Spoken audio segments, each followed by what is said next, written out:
This man here is like, he's dad of two of the very top F2 competitors, really. I mean, in the world, really, you know, and they're out there. We were just saying that, well, who was in the lead? Because I think it would have been Peter, because Peter's Peter of the two, he's more aggressive and he just goes for it straight off. Alan's more of a settle down rider who will wait 2 or 3 laps and then gradually he'll get quicker and quicker and then he'll put a bombshell in the last couple of laps. Yeah.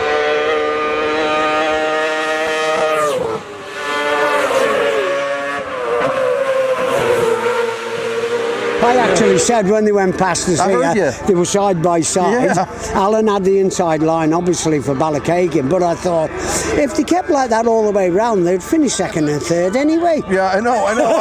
But last year, they had a great time. I caught some of that on film when they were down here. Yeah. They were really kidding each other, but they had some good dicing going out there. Well, I caught some of that.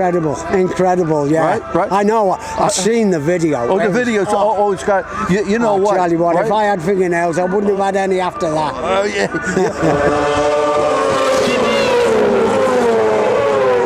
I spoke to them afterwards. They both said, I said, it was a bit close up, boys. You're playing it a bit closer than knuckle. And they said, no, Dad, Alan give me room. I give him room.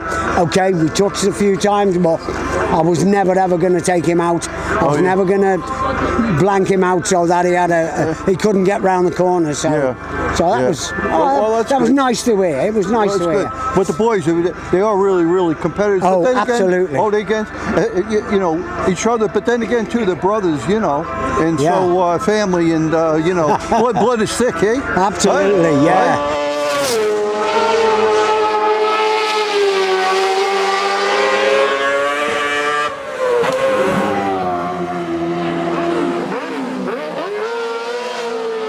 I've got another 2 sons who also race.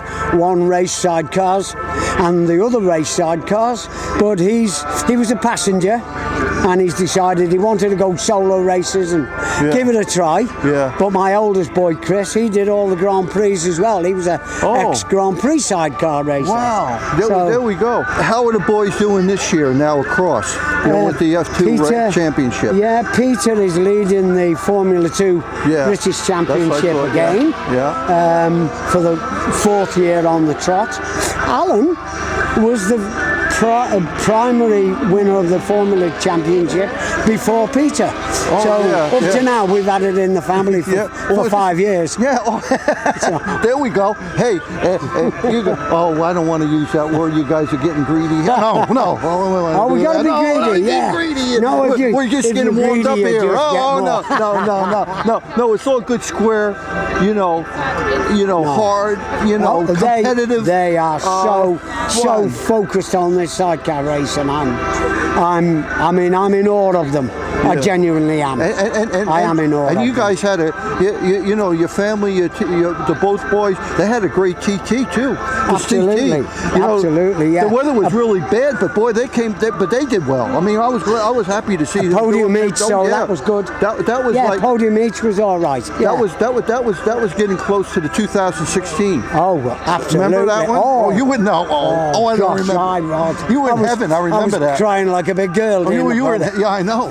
I remember. We caught that one too. We got that one. We got you on that. But so it was a great TT. Yeah. And so wow, I'm glad for you, for everyone. You're all doing great. It's nice to bring the boys up in a competitive spirit, but in a very fair spirit. Oh yeah. They're very fair-minded. They're good sportsmen.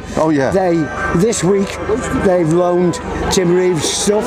They've loaned the Crows' stuff. They've loaned other competitors' spares. So that to me is true sportsmen. But this is what we're doing. You know, this is our whole thing with three-wheeling, is to promote our sport. And so you just did it. And I've been telling people about, you know, our sport and how close everybody is, and how much they help each other, and you know, and all the families involved in it, and all the traditions that you guys have. But you raced as well. I did. I raced at the TT from 1979 right through to 2000. I missed 2 TTs with injuries, but other than that, I raced at every TT.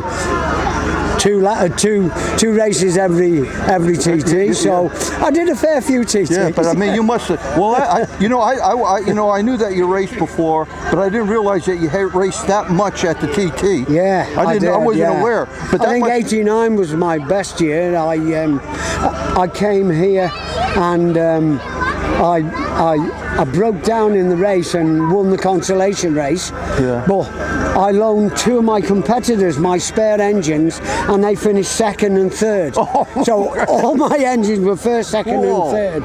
But '89 was special because prior to that, I got on the rostrum at the TT, which was fantastic. Oh, you did? A third place, yeah. Oh, well, that's good. Well, that's something. You know what? I've raced all types here. I've raced long chassis, short chassis, big 4-strokes, 1000cc 4-strokes, 600 4-strokes, 350 Yamahas, just about every kind of machine you could think of. And most of them were home built. I built the chassis as well. Whoa. So all the boys had I couldn't afford to buy them a sidecar, so I built them a sidecar. Oh, yeah. So, well, this is one of the great things about the sport that we're saying. And you know what?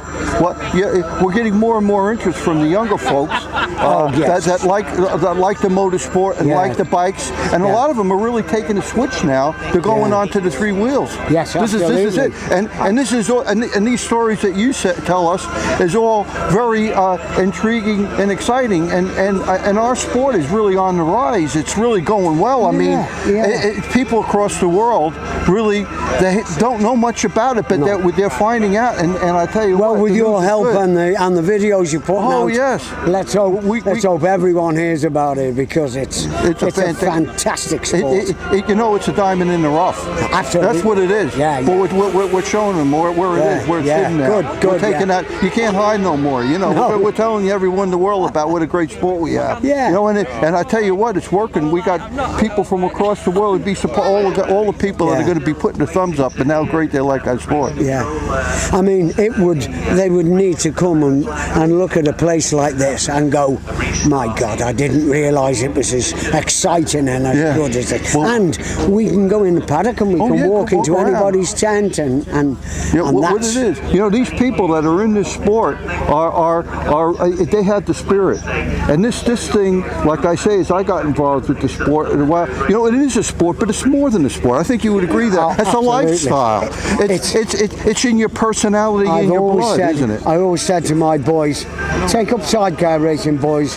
You'll never have to put a cigarette in your mouth or stick a needle in your arm, because you will get every kind of entertainment, enjoyment that you could ever imagine. And all the satisfaction, and all the incredible, and the memories like what you have now. Yeah, you can see them. You're there. It's like I can see the video playing now. The description you have is great. Yeah. So. Well, it's what it should be like. It's a lifestyle. It's an absolute lifestyle. And then the family's involved in it, and they're so close. But you know what?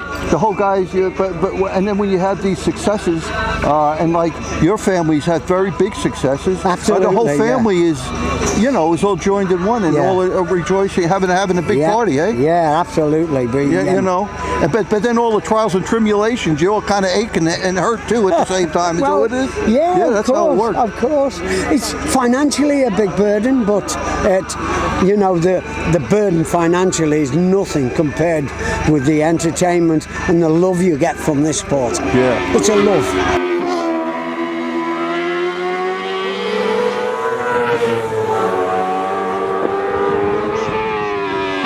Because of the rain, they're gonna call this a day.